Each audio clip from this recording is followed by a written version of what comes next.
اور جو شخص محنت کرتا ہے اور اپنی نفع کے لیے محنت کرتا ہے، جو دین کے لیے، اللہ کے لیے، قرآن کے لیے جو بھی مصیبتیں ڈھاتا ہے اسلام کے لیے، تو اپنے ہی فائدے کے لیے وہ مصیبت ڈھاتا ہے، ورنہ خدا تعالیٰ کا تو تمام جہان والوں سے کسی کے حاجت نہیں۔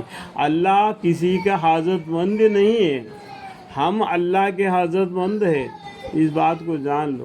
اور وہ نفع جو طاعت سے پہچانتا ہے، اس کا بیان یہ ہے کہ جو لوگ ایمان لاتے ہیں اور نیک کام کرتے ہیں، ہم ان کے گناہوں سے دور کر دیں گے اور ان کو ان کے ان اعمال ایمان عمل صالح کا استحقاق سے زیادہ اچھا بدلہ دیں گے۔ اور ہم نے انسان کو اپنے ماں باپ کے ساتھ نیک سلوک کرنے کا حکم دیا ہے، اور اس کے ساتھ یہ بھی کہا دیا کہ اگر وہ دونوں تجھ پر اس بات کا زور ڈالے کہ تو ایسی چیز کی میری شریک ٹھہرائے، میری مطلب کیا ہے؟ اللہ کے شریک۔ اگر ماں باپ نے اللہ کو چھوڑ کر دوسرے کو شریک قرار دیتے ہوئے ہوں گے تو تم کو بھی شریک پر مضبوط کریں گے، تو ان کی مزدوری میں نہیں آنا۔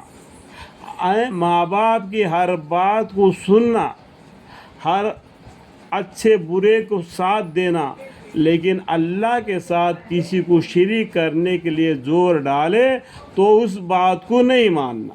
بس یہ ایک ہی بات ہے، ماں باپ کی بات کو نہیں ماننا۔ کون سا بات؟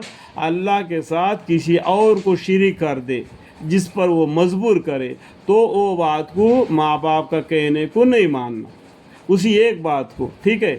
اور باقی ہمارے ماں باپ کے ساتھ میں حسن سلوک کرنا، ٹھیک ہے؟ جو ڈالے کہ تو ایسی چیز کی میرے شریک ٹھہرائے، یعنی اللہ کا شریک ٹھہرائے جس کے معبود ہونے کی کوئی صحیح دلیل تیرے پاس نہیں ہے، تو ان کا کہنا نہ ماننا۔ تم سب کو میرے ہی پاس، میری مطلب کہ اللہ ہی کے پاس لوٹ کر آنا ہے۔ لوٹ کر آنا کے دن کیا ہے؟ قیامت کا دن ہے، ٹھیک ہے؟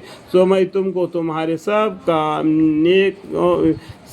نیک ہو یا بد جتلا دوں گا، اور تم میں جو لوگ ایمان لائے ہوں گے اور نیک عمل کیے ہوں گے، ہم ان کو نیک بندوں کے درجے میں کی بہشت ہے داخل کر دیں گے۔ اور بعض آدمی ایسے بھی ہے جو کہہ دیتے ہیں کہ ہم اللہ پر ایمان لائے، پھر جب ان کو رائے خدا میں کچھ تکلیف پہنچائی جاتی ہے تو لوگوں کو ایزا رسائی کو ایسا عظیم سمجھ جاتے ہیں جیسا کہ خدا کا عذاب۔